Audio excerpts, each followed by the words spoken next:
warahmatullahi wabarakatuh. Alhamdulillah, innal hamdalillah, summa salatu ala rasulillah, wa ba'du.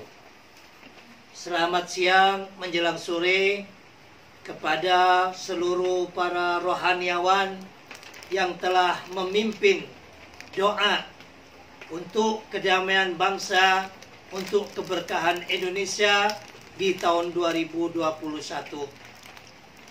Dan juga kepada para pemuda, tokoh lintas agama yang hari ini bertindak sebagai narasumber. Begitu juga kepada semua peserta webinar Agama Cinta edisi ke-18 yang bertemakan kado akhir tahun 2020. Now or never. Saat ini atau tidak sama sekali.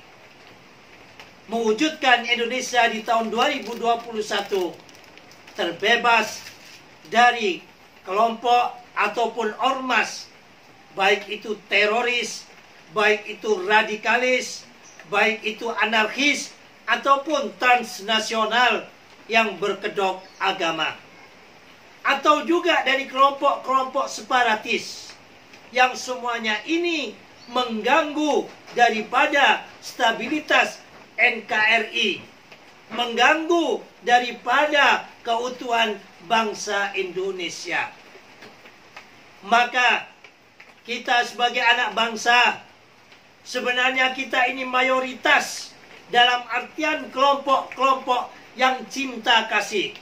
Mayoritas dalam artian kelompok-kelompok yang cinta NKRI dan Pancasila.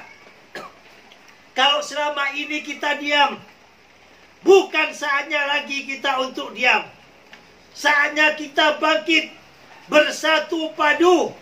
Dalam artian apa? Mendukung sepenuhnya TNI dan Polri memberantas kelompok-kelompok yang kami sebutkan tadi.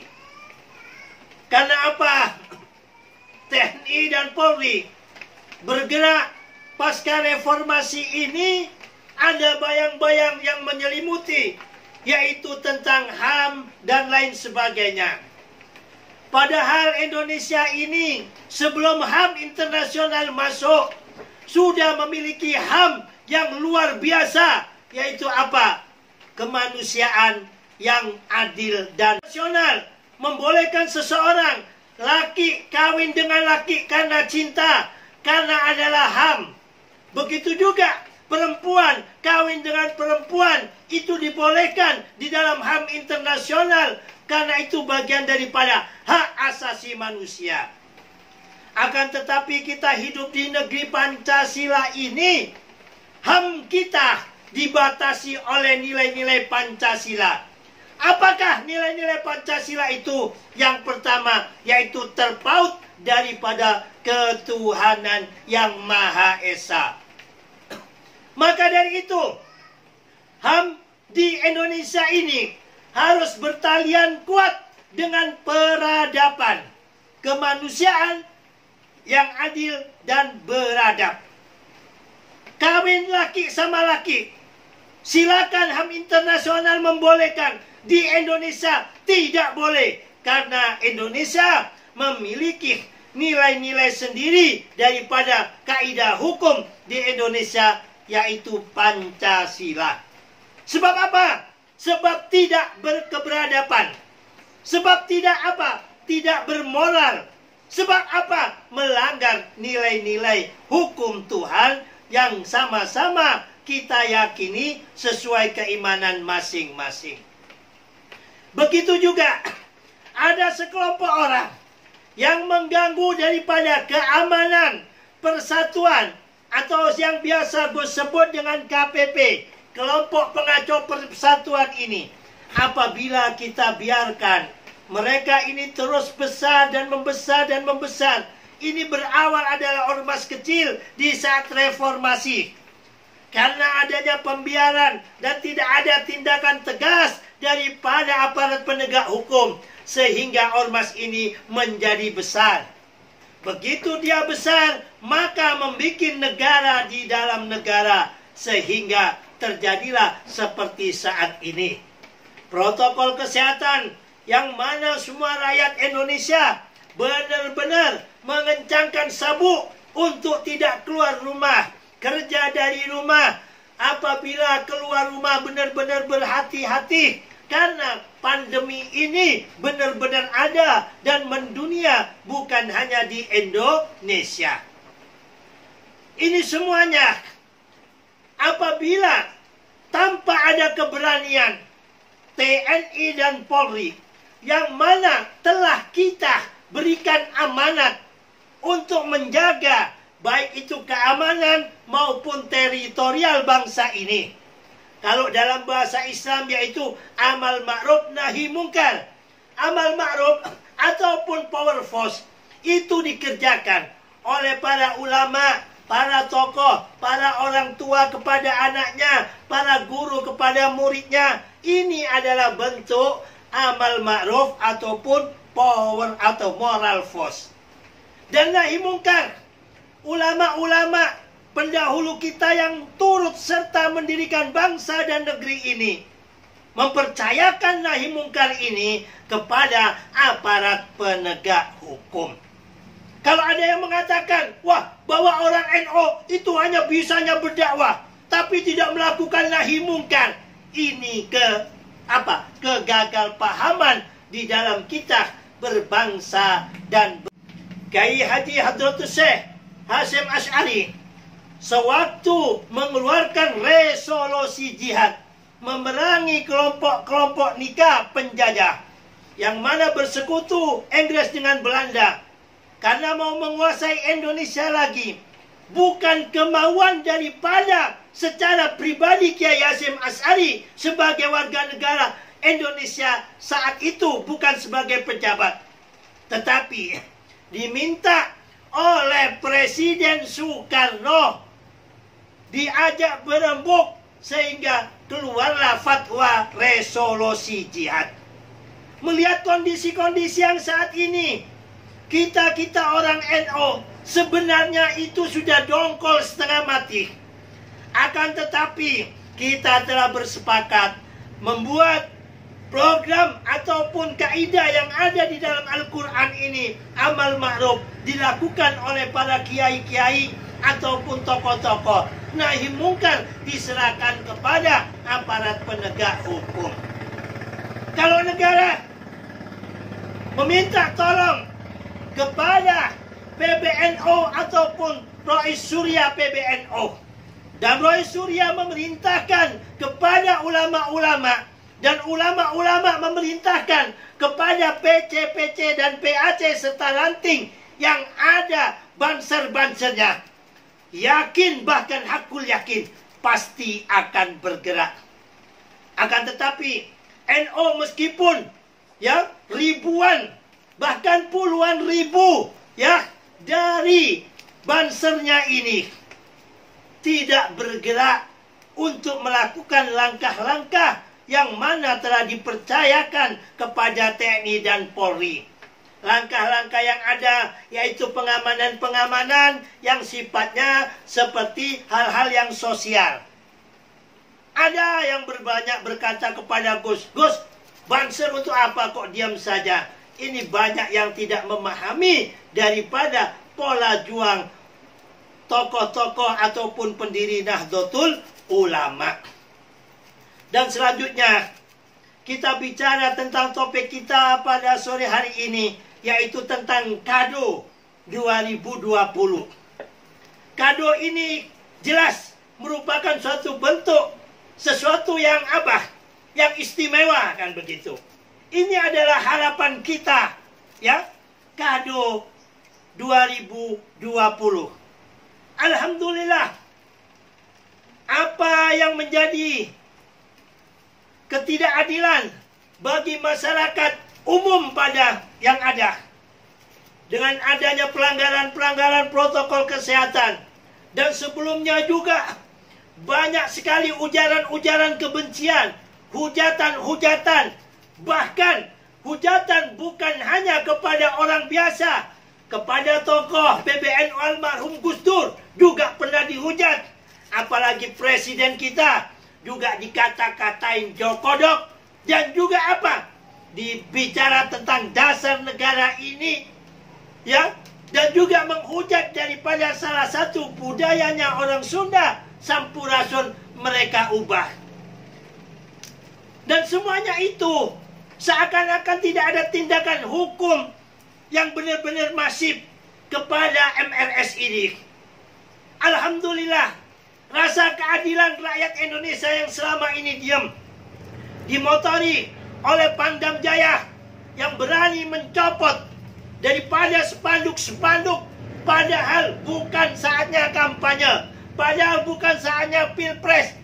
Dari seantero Jakarta ini, bahkan di sekitarnya penuh dengan spanduk-spanduk mereka.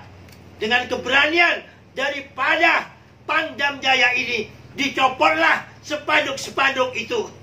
Nah, disinilah mulai ada rasa kebanggaan anak bangsa ini terhadap TNI. Dengan digantinya Kapolda Metro Jaya yang baru, dan juga mengikuti langkah berani daripada Pangdam ini. Alhamdulillah, kemarin yang kita takutkan, perlawanan daripada kelompok-kelompok mereka, mau mendemo daripada laskar mereka yang tertembak mati karena melawan polisi, dan juga mau membebaskan Habib Rizik, dapat dengan baik ditangkal oleh Polda Metro Jaya yang didukung oleh Pangdam Jaya. Begitu juga di daerah-daerah yang lainnya, TNI Polri sinergitas cukup bagus. Gus acungin jempol 2, berani bertindak tegas kepada siapapun, kepada ormas ya yang mengatasnamakan agama, yang membuat kekacauan dan kegaduhan pada bangsa ini. Bicara mengenai kriminasi ulama, seperti mereka yang viralkan, seperti yang mereka bikin kesan seakan-akan demikian bahwa Habib Rizik dikriminalisasikan. Polisi atau aparat penegak hukum apabila tidak punya bukti-bukti awal, bukti-bukti konkret, tidak akan berani menghukum siapapun. Ingat, MRS di zaman presidennya Bu Mega pernah ditahan karena memiliki salah. Begitu juga di zaman Presiden SBY pernah ditahan juga karena memiliki pelanggaran hukum. Begitu juga polisi saat ini menahan MRS karena memiliki apa? Pelanggaran hukum yang mana harus dipertanggungjawabkan. Lalu ada kelompok mereka meminta agar MRS ini dibebaskan tanpa syarat. Apa jadinya bangsa ini apabila penegakan hukum hanya karena tekanan-tekanan massa, maka hukum ini dilepas, maka terjadilah anomali hukum di Indonesia ini. Ingat, ya, ada hakim yang melakukan kesalahan, baik korupsi ataupun yang lainnya, maka meskipun dia hakim harus dihukum. Begitu juga polisi, banyak sekali. Coba lihat di web, berapa ratus polisi di tahun ini yang dipecat maupun yang dihukum karena melakukan pelanggaran. Begitu juga TNI, baik darat, laut, udara.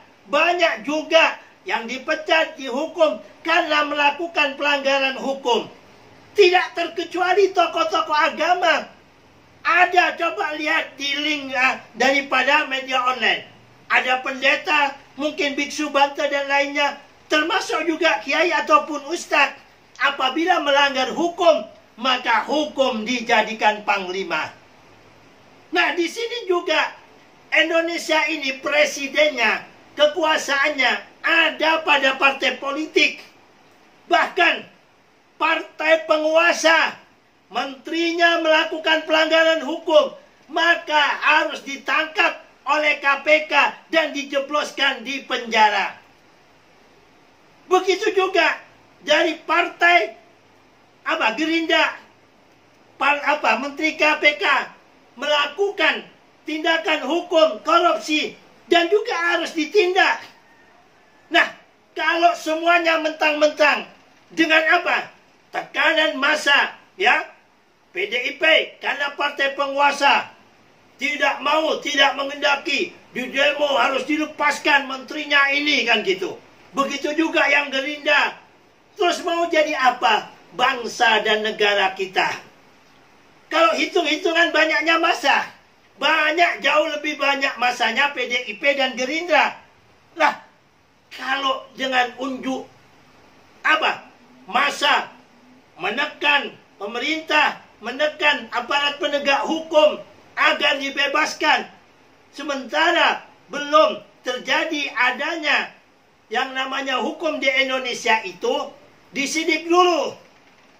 Setelah itu ditentukan salah tidaknya oleh pengadilan. Semuanya itu adalah mekanisme yang ada di Indonesia ini.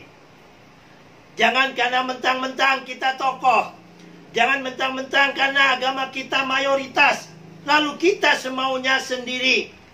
Apalagi di saat pandemi semacam ini. Ingat berapa triliun anggaran negara ini yang dikeluarkan untuk menanggulangi daripada pandemi COVID-19 ini. Apabila dilanggar oleh sekelompok orang tanpa mengindahkan protokol kesehatan yang ada, sungguh merusak daripada nilai-nilai keadilan anak bangsa ini. Termasuk kemarin hampir di beberapa tempat melakukan aksi demo, padahal gelombang kedua daripada COVID-19 ini mulai naik lagi. Kalau sudah terkena COVID-19, mau lari kemana kalian kalau tidak ke rumah sakit? Padahal orang atau biaya daripada orang terkena COVID ini cukup besar. Siapa yang akan bayar? Pasti uang negara yang akan bayar. Indonesia ini rumah kita. Rumah besar kita bersama. Mari sama-sama kita jaga. Indonesia cepat terbebas daripada COVID-19 atau tidak. Semuanya itu adalah goodwill kita bersama sesama anak bangsa. Tidak bisa hanya Presiden Jokowi saja, meskipun telah memberikan vaksin ataupun memberikan bantuan. Tetapi kalau kita abai terhadap protokol kesehatan, semuanya akan sia-sia. Apabila negara tidak ada pemasukan, terus mengeluarkan anggaran untuk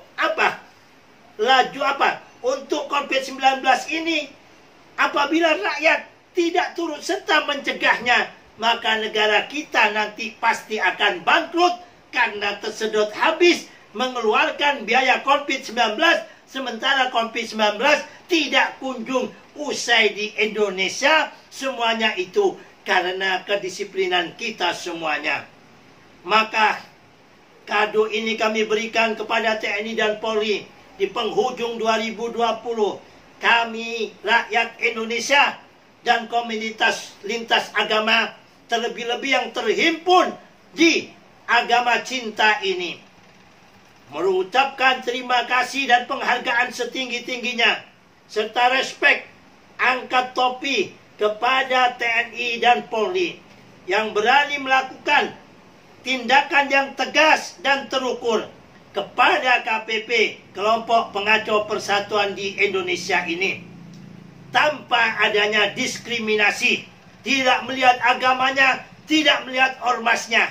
Siapapun apabila melanggar ketentuan hukum di Indonesia, kami rakyat Indonesia mendukung TNI Polri di dalam menindak tegas langkah-langkah pelanggar hukum di Polri. Bravo Pangdam Jaya, bravo Polda Metro Jaya. Mudah-mudahan dengan dukungan moral kami semuanya, para tokoh lintas agama ini, bukannya menjadi kendor, bukannya menjadi gede kepala, tetapi menjadi penyemangat daripada TNI Polri terus menegakkan kelompok-kelompok yang mengganggu kestabilitasan di Indonesia ini. Baik para separatis, baik teroris, baik ormas anarkis, dan juga kelompok-kelompok radikalis. Dengan ketegasan dan keberanian TNI Polri, kami yakin 2021 Indonesia pasti terbebas daripada kelompok-kelompok radikalis, kelompok-kelompok ujaran kebencian, kelompok-kelompok yang mengacau persatuan Indonesia. Akan tetapi, kalau saat ini tidak dituntaskan, now or never, hari ini, detik ini, saat ini, tindakan tegas TNI Polri apabila tidak dilanjutkan, maka selamanya kelompok-kelompok pengacau persatuan di Indonesia ini akan terus menjamur, tumbuh subur di Indonesia. Demikian dari kami, inilah pengantar daripada webinar Agama Cinta edisi 18 ini.